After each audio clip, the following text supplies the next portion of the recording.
Cheers! Happy mid-year, everybody. It is almost the end of June, which is madness because we're halfway through the year. Where has the time gone? I'm also drinking coffee in a massive English heat wave. I mean, for a lot of countries, this would just be spring, but for us, we're quite literally melting. But I've got to get my caffeine in. So how are you doing? I did my mid-year kind of report where I tier ranked all of the books that I read, but I also love this tag. This is the mid-year freak out tag. It always makes me think of the Home Alone Macaulay. Anyway, I love watching people do this tag, so I thought I would do it myself as well. And also it's fun kind of to reflect on the year. I do have the questions here. I have had some thoughts, but this is going to be pretty much on the fly. We're doing it cash today. So who knows how this will go, but enjoy. So the first question is your favorite book of the year so far. And this is hard for me. This has been a very good reading year, I have to say, just as a blanket. I feel like this has been a really, really good year. I've read some of my favorite books of all time. And I was just looking back through my kind of mid-year report to see what my sort of Satan tier 6-star books are. And I know I talk about this all the time, but Hunting Adeline and Molly's Where's Molly and Satan's Affair. So just because all of H.D. Carlton books are there, I would have to say just H.D. Carlton as an author, all of her books. I also recently read Shallow River. I adored it. I think that's an unpopular opinion, but I just, like I said, I would read H.D. Carlton's shopping list, telephone book, whatever. Anything that woman writes, I will read, and I have loved everything. And then another. Oh, this is okay. Well, one of these is going to be an absolute spoiler for a vlog I'm doing, but I would say these two stand out as well. This is kind of my new Hunting Adeline, and I was not expecting this. This is Gigi Sticks, and this is I Will Break You and I Will Mend You. This duet is sensational. It is super dark romance, stalker, unhinged, gets gory at the end. The relationship in here between Zero and Amethyst is just is one of my favorite things of all time. I love these two. I love this duet. I was so engrossed in it, and these are both chunky books, and I read them back to back, and I still think about these characters daily. And then this is going to be a real spoiler, but I just did a release reading vlog, and Bury Our Bones in the Midnight Soil by V.E. Schwab. This book, again, this is a long book, and I read this in 3 days. It only took me 3 days because I was trying to kind of stop myself from reading it all in one day, but also, you have to eat, sleep, work. And this is described as toxic lesbian vampires, which it is, but it's also, and I kept saying this throughout the vlog, it just reminds me, and this is the biggest compliment I think I can give, of Anne Rice's Vampire Chronicles. It's that proper, if you love the feel of that old school great vampire story, Interview with a Vampire, read this. This is so, so good. And it also touches on so many themes of female agency and feminism, and it reminded me a little bit of Hungerstone, where that same thing around, what do you hunger for and what do you ask for in life and what do you want from life? It just touched me on so many levels. This book is incredible. So that is like my newest favorite. So like I said, that's a bit of a spoiler. The others, of course, J. Rose. I can't not talk about this. Again, the Blackwood trilogy, this whole trilogy, but I'm counting it as one book. I just adore this. This is so dark. This is so twisted. This is so messed up, but I had the best time. And then Hills of Shivers and Shadows by Pam Godwin. Not a day goes by where I do not think about those characters and about that story. And weirdly, I've been putting off reading the second and third books for that reason, because I'm kind of like, I don't want it to end, if that makes sense. I just don't want it to end. Sounds stupid, doesn't it? But hey, that's me. Then the best sequel you've read. So the ones that I've so obviously those books that had like were duologies kind of are sequels. But I also actually one of the books, one of my favorite series for the year as well was Fourth Wing and When the Moon Hatched, but that has to be my favorite sequel. So I adored Iron Flame and Onyx Storm. I think that was, again, an unpopular opinion. Not everybody loved Iron Flame, but I absolutely adored it. Just amazing. And then, of course, Hunting Adeline and the second parts of those. But also the other one, this is also going to be a bit of a spoiler, but Rebel Witch. So I haven't spoken about this one yet, but Crimson Moth, I don't know where my Crimson Moth book is, somewhere back there, and then Rebel Witch. It took me forever to read Crimson Moth, like forever, ever. I don't know what I was doing, but I read it, adored it, immediately got Rebel Witch. And again, I think this may be an unpopular opinion, but I like Rebel Witch even more than I like the Crimson Moth. This is a great sequel. This is a great duology, and I've realized that I really love duologies. They're my thing. I feel like the best stories are in duologies. But yeah, Rebel Witch, really, really good. Recommend. Then new releases you haven't read yet but want to. So I jotted down, I actually jotted down Bury Our Bones in the Midnight Soil. I jotted these answers down a few days ago. Yeah, it was a few days ago now, but of course I've read it. I also jotted down Caught Up, which is the second book to the Navessa Allen series, Lights Out. I've just started reading that as well. But what I haven't read is this one. So this is a great video. I'm just walking straight out of shot, but you can look at my bookshelf. Is this one? This is Robin, the Robin on the Oak Throne by K.A. Lind. I read Holly and the Wren Library last year, and it was, again, a very... it was like one of those books that just sort of crept up on me. I bought it because it sounded kind of interesting, but I wasn't expecting that much from it, and I absolutely loved it. And this is the second book in that series, so I'm hoping this is going to hit as well as that one did, because I really loved that one. And then just talking about new releases as well, I'm just going to have a look here. So yeah, the new Lisa Jewell is coming out at the end of June, so I'm looking forward to reading that, and as well as the new A.B. Poranek, A Treachery of Swans. I don't have it yet, but I think I have it pre-ordered. And other than that, I've actually read all the new releases so far. Oh no, For Whom the Bell Tolls, that's another one that I cannot wait to read. That is about a girl who dies and goes to hell. It's just my thing. It's just my thing. I love that. So that's another one that I'm really looking forward to reading that I haven't gotten to yet. Then, your most anticipated releases for the second half of the year. So there are a few. Okay, I'm gonna go through all of these here. I'm just gonna get the laptop out because we need to go through all of these because there are a few, and this is gonna be my kind of combined PSA. These are the things I'm looking forward to. So one of the ones I cannot wait for in July is Tenderly I Am Devoured, and that is by Lyndall Clipstone, and Unholy Terrors, it's up there somewhere, by Lyndall Clipstone. Actually, let me hold up Forest Fall just so that you have a book. It's that one. It's this author.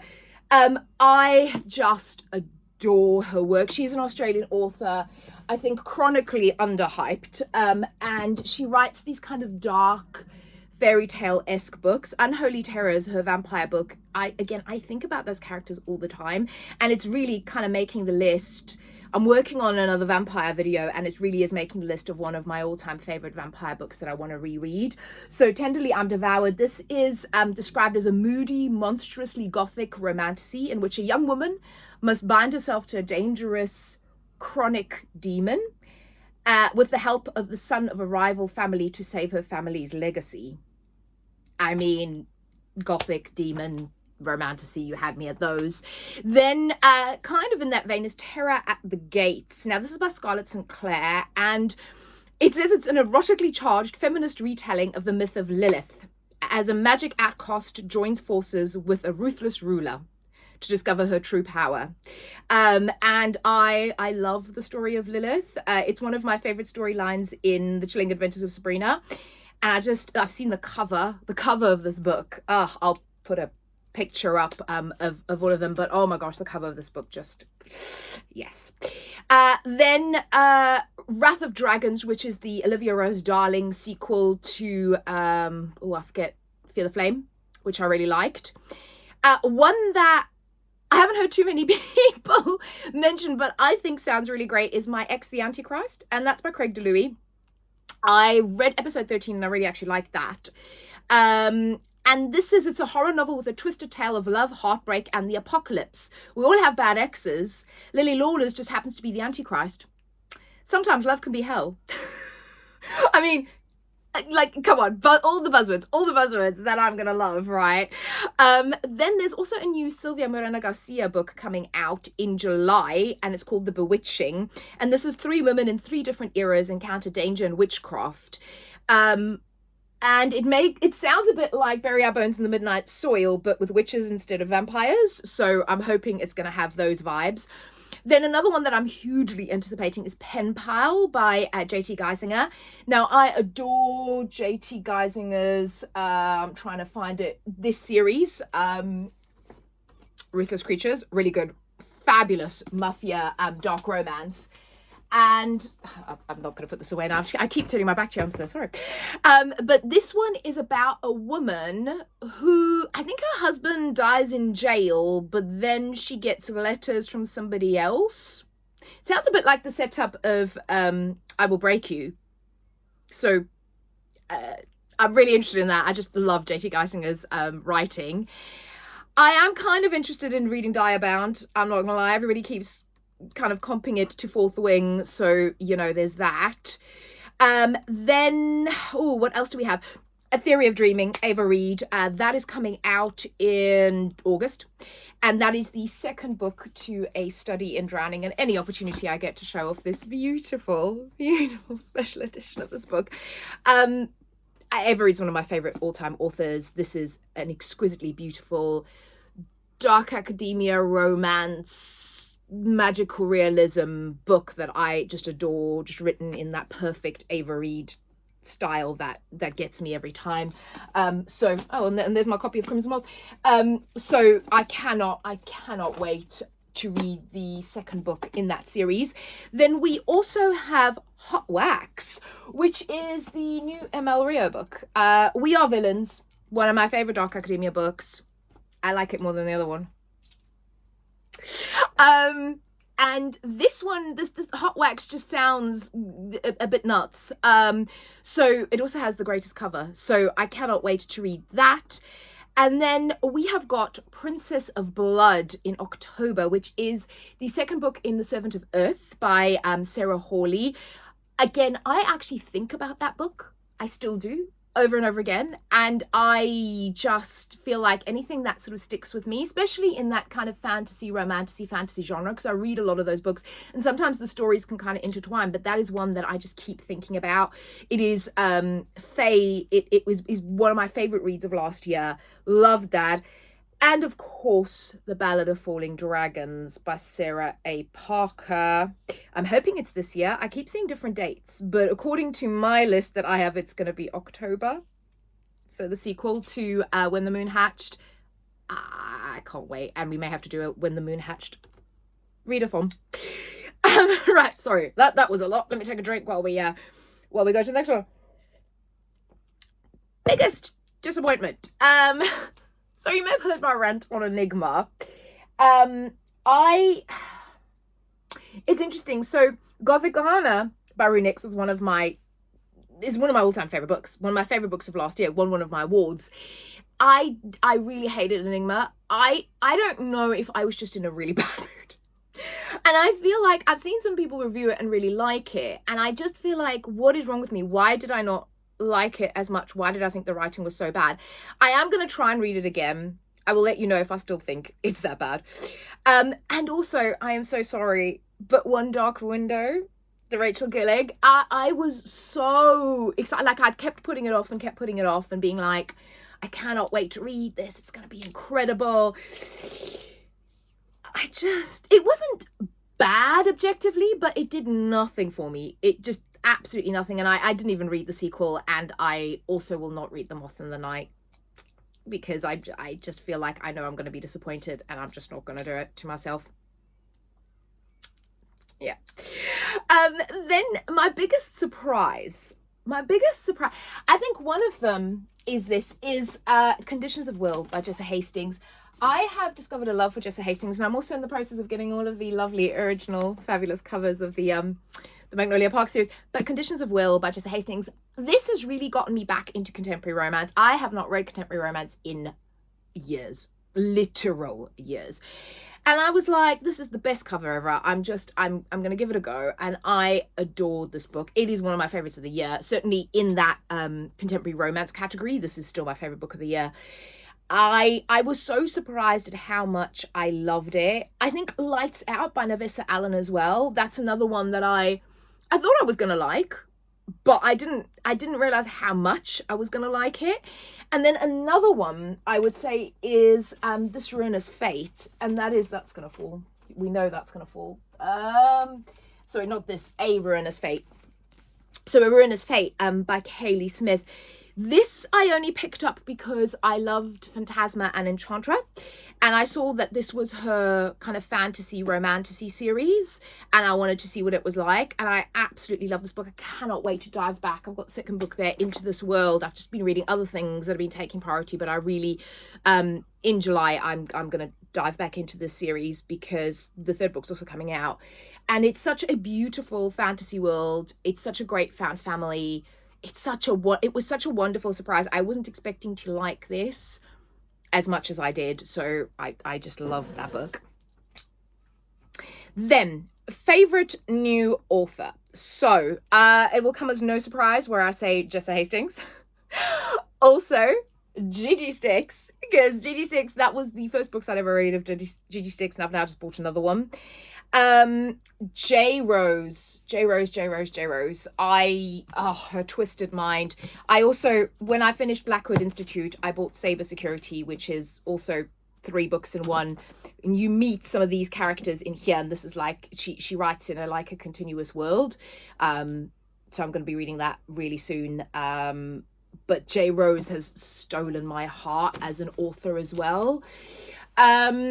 I would say JT Geisinger as well. I love the way she writes. There's just something about her, just the way she kind of puts humor in these sort of dark romance mafia stories that I absolutely love.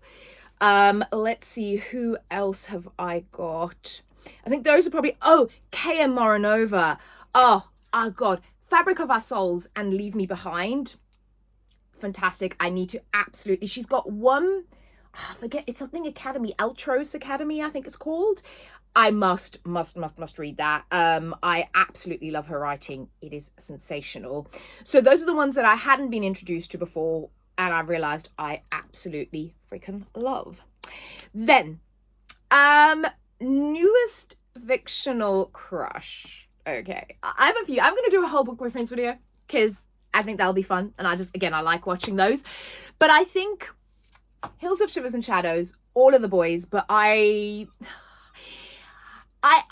it's hard to pick one, but maybe Leo is my favorite. Leo in my mind looks, I probably shouldn't say this, but he looks like Jason Momoa. So it just makes me fall for him even more. That's how I picture him in my head. Then Zero, the killing assassin from I Will Break You and I Will Mend You. Oh my God, I would let Zero burn the world down for me, with me in it. I don't care. He is, I adore him, and he just, yeah, I love him. Z from Hunting Adeline, but let's not talk about Adeline anymore because I think you're gonna kill me. Then also Priest from Sea of Ruin. Sea of Ruin, actually, the Pam Godwin book, this one was one of my favorites of the year as well so far. And in there you have a white shoes, and heroine falls for Priest and Ashley. Ashley is the pirate hunter and Priest is the pirate. And I personally, I like Priest the pirate. Again, I'm sort of picturing him as Johnny Depp from Pirates of the Caribbean, so that may be why.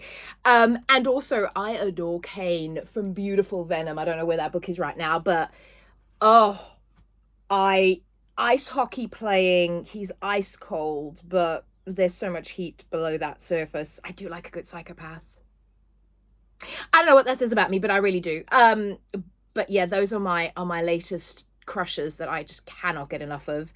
I also, on the slightly sweeter side, I loved Romolo from the Gabrielle Sands book. what is that book? Why? Be With Me.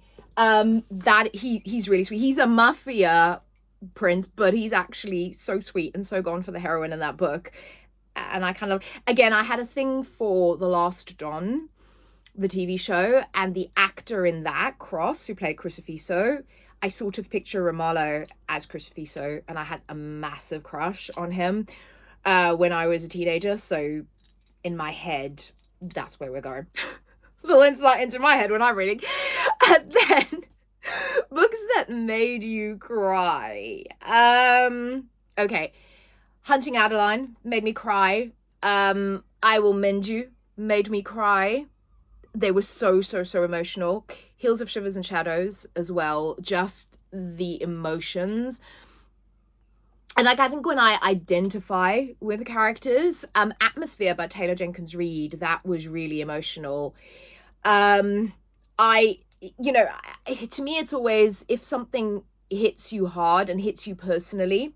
I also just read, and again, I'll be talking more about this, but I just finished Binding 13 by Chloe Walsh.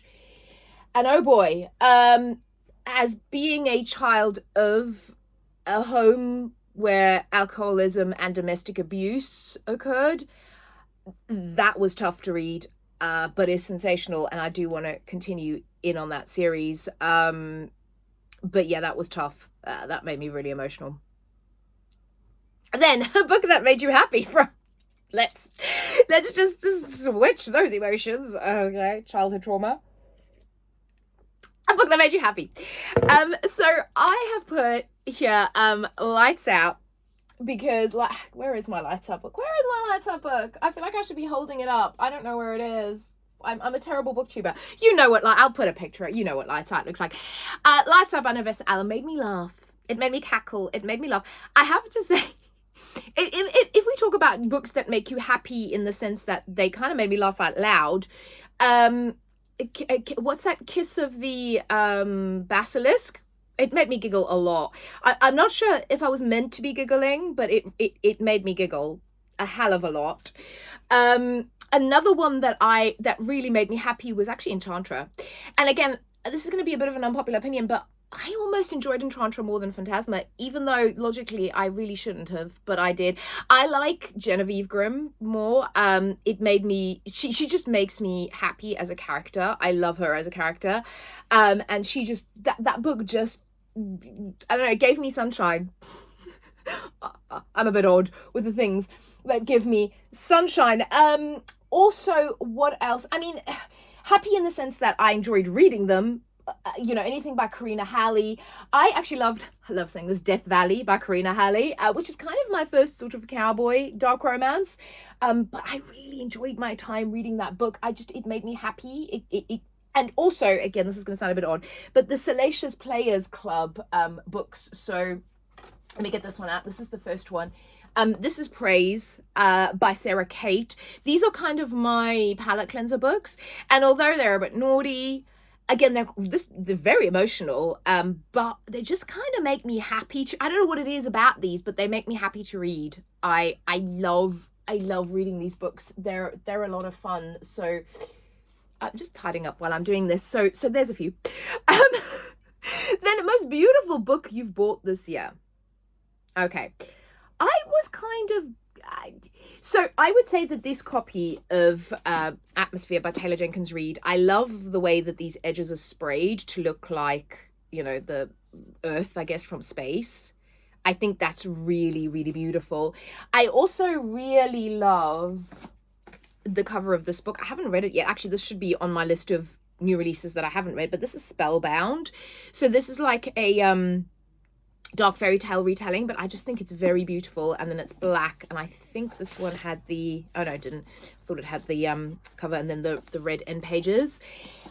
But I'm gonna be honest, I haven't bought that many kind of special editions this year. I'm trying to not do it. I'm trying to only buy a special edition when it's really a favorite, all-time, I love this book, because I've been burnt with buying really lovely special editions. I'm looking at my shelf behind me here of books that I then ended up not particularly liking and having to then get rid of the expensive special edition, which you know, kind of it's nice to send them to charity, but you kind of go, oh no.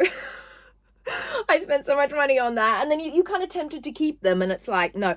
I guess also Conditions of Will, that book went flying, Conditions of Will, because I love the cover. I think this is beautiful. But yeah, I haven't been heavy on the special editions this year. Maybe later in the year, we'll see if I find something. I know that there's special editions coming out for Enchantra and Phantasma that I really want. And also the Brimstone! Sorry. Back to the other question about the most anticipated. How can I forget Brimstone?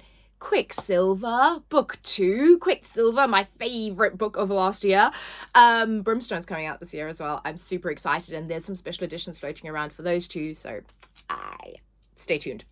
Then, what books do you need to read by the end of the year? So I have, and this is going to be a later video, I'm going to be doing kind of Project TBR, and I know some people have been doing TBR takedown, and I've loved watching those, and it's something that I really need to do. I have a lot of books, and you can't see the bottom shelves, and there's books over there as well, and there's bottom shelves there. And there's shelves over there. I have a lot of physical books, and a lot of books that I'm not entirely sure I still want to read, but I want to try, and this is my commitment. I'm going to give everything that is currently on my shelves a go. And when I say a go, I am committing to reading at least 50 pages, because for me, I usually go to 100. Like, if I think I'm really going to like it, and if it's kind of pulling me in, I go to 100 pages. But I think at least 50 pages in an average 350 page book is not bad. So between 50 and 100 pages, I'm going to read at least that much on everything on my shelves, because I want to know, do I really want to continue with these? Do I really want to read them? Or do I need to unhaul them? Because I'm working on only keeping the stuff that I love in my library. I do not have the space for the amount of books that I have, and I would rather read them and move them along than have books on my shelves that I kind of like, that were sort of 3-star books, but I'm never going to read them again realistically, and they're just not my favorites. And in that way, then I can build a library with like all of my favorites and special editions and things like that. So that's kind of the plan. So basically everything I need to read, but also just calling out some like series I want to finish. I've started a lot of series. I had a lot of started series. I started even more. So the Brutal Birthright series, which is this one, the Sophie Lark series. I want to finish this. I really loved the first book, and I haven't gotten around to the rest of them. I don't know why. I really loved it. Then Legacy of Gods as well. The Devil's Night series. I need to finish that. Then I do need to finish the Hills of Shivers and Shadows series. I want to read that Saber Security and kind of continue in the series of the J. Rose books.